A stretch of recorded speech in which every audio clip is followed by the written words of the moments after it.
Babou Eric a commenté la victoire de la Côte d'Ivoire contre le Tchad, soulignant que bien que cette victoire soit réjouissante, elle ne doit pas être surinterprétée. Il admet que le match a permis aux joueurs de retrouver confiance et de se rassurer, mais il critique ceux qui vont trop loin dans leurs analyses, affirmant que la réalité du match ne doit pas être déformée. Selon lui, le succès ne doit pas masquer les lacunes tactiques de l'équipe, notamment en ce qui concerne le système de jeu 4-4-2, qui ne résisterait pas contre des équipes plus fortes. Il met en garde contre le risque de se laisser duper par une victoire face à une équipe plus faible, soulignant que ce n'est pas un test réel pour l'équipe. Malgré la victoire et le geste technique d'Adingra, Babou Eric appelle à rester réaliste et prudent dans l'évaluation de l'équipe. Il insiste sur la nécessité de ne pas tirer de conclusions hâtives à partir de cette victoire. En fin de compte, il encourage à célébrer la victoire tout en étant conscient des défis à venir. À mon avis, Babou Eric adopte une approche mesurée, ce qui est important après une victoire contre une équipe moins compétitive. L'enthousiasme doit être tempéré par la conscience des véritables défis qui attendent l'équipe face à des adversaires plus forts. Une analyse réaliste des performances et des lacunes tactiques est essentielle pour éviter de fausses illusions. La Côte d'Ivoire a validé son ticket pour la finale du tournoi UFOA scolaire après une victoire 1-0 contre le Ghana. Le seul but du match a été inscrit par Kwame Ezechiel, permettant ainsi aux Éléphantos U15 garçons de s'imposer. Cette qualification marque un moment fort pour la jeunesse ivoirienne, qui continue de se distinguer sur la scène régionale. En finale, les Ivoiriens affronteront le Bénin, une équipe redoutable. La finale, prévue ce samedi, promet d'être un match très disputé. Les jeunes Ivoiriens ont montré un excellent esprit d'équipe et une belle détermination. Cette performance est une belle vitrine pour l'avenir du football ivoirien. Cette qualification est un excellent signe pour le futur du football ivoirien, en particulier avec des jeunes talents comme Kwame Ezechiel qui brillent sur la scène internationale.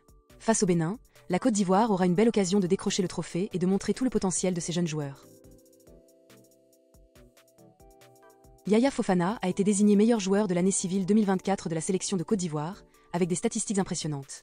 Il a disputé 18 matchs, tous en tant que titulaire, encaissant seulement 14 buts, avec 12 victoires, 2 nuls et 4 défaites. Son parcours exceptionnel inclut 8 clean sheets et 14 arrêts lors de la CAN, dont 2 pénaltys stoppés.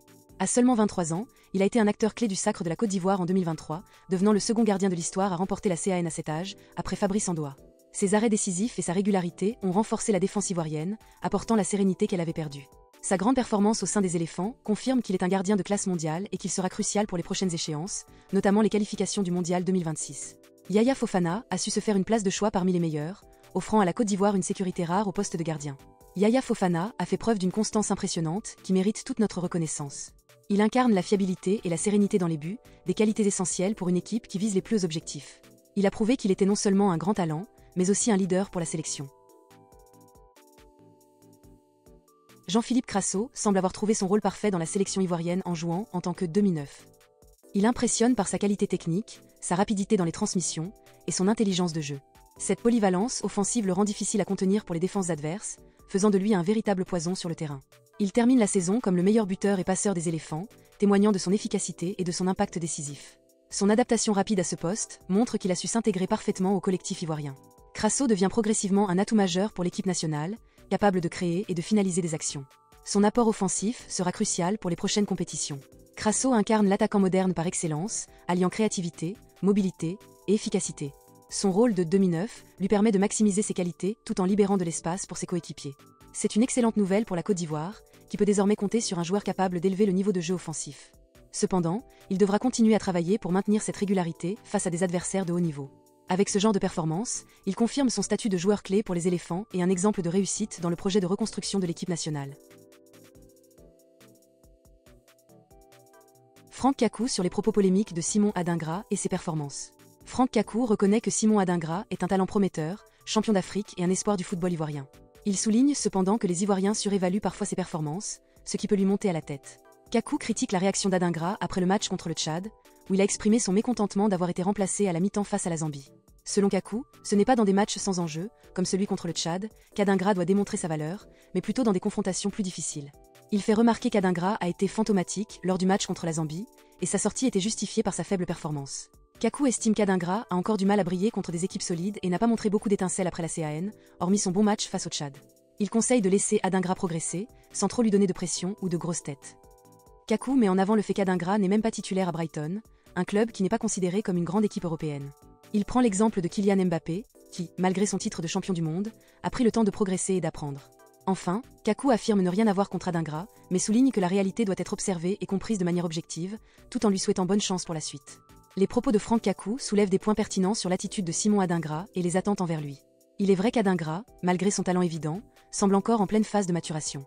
Le fait qu'il soit perçu comme un grand espoir du football ivoirien crée une pression supplémentaire, ce qui peut influencer sa manière de se comporter sur le terrain. En revanche, sa réaction après le match contre le Tchad, où il semble frustré de son remplacement, montre peut-être une certaine immaturité et une difficulté à accepter les critiques constructives.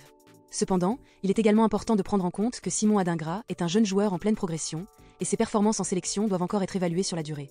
Bien qu'il ait montré de belles qualités lors de la CAN et contre certaines équipes, il semble effectivement avoir du mal à briller dans des matchs plus intenses contre des adversaires de haut niveau. Cela n'enlève rien à son potentiel, mais cela illustre qu'il doit encore affiner ses compétences et sa capacité à s'imposer dans les moments décisifs. Concernant la comparaison avec Mbappé, il est pertinent de noter que chaque joueur a un parcours unique. Mbappé, malgré son statut de champion du monde, a aussi dû évoluer et apprendre avant de devenir une référence mondiale.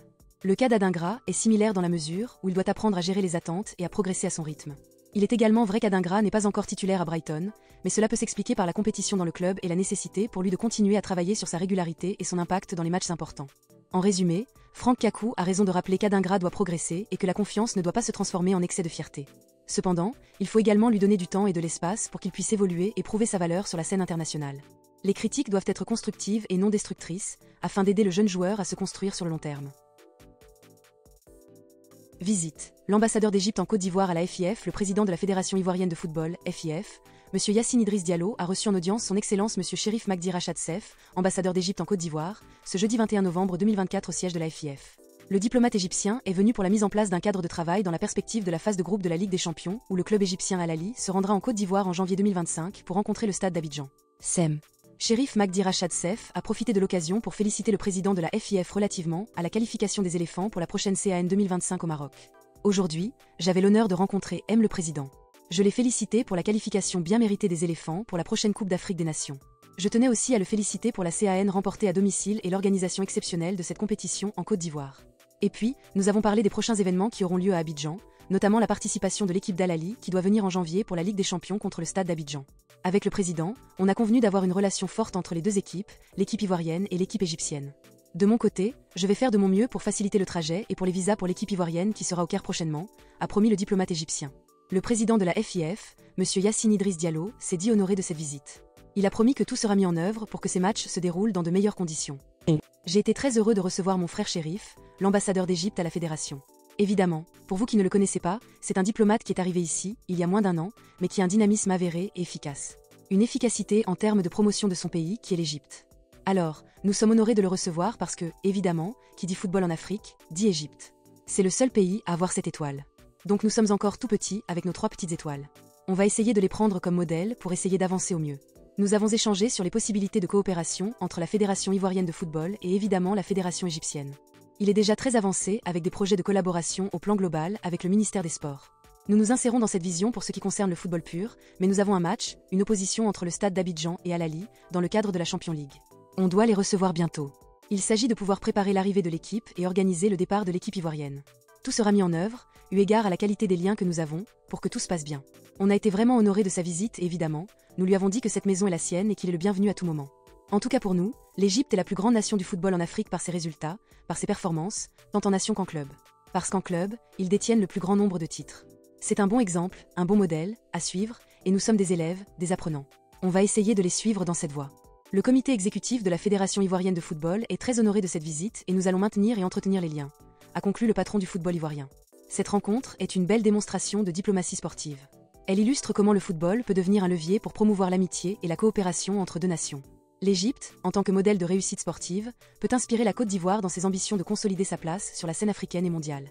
Toutefois, il serait judicieux que cette collaboration dépasse les échanges logistiques pour inclure des initiatives comme des formations techniques ou des échanges de jeunes talents. Avec une telle démarche, les deux pays pourraient bâtir un partenariat fructueux, bénéfique tant pour leurs clubs que pour leurs équipes nationales.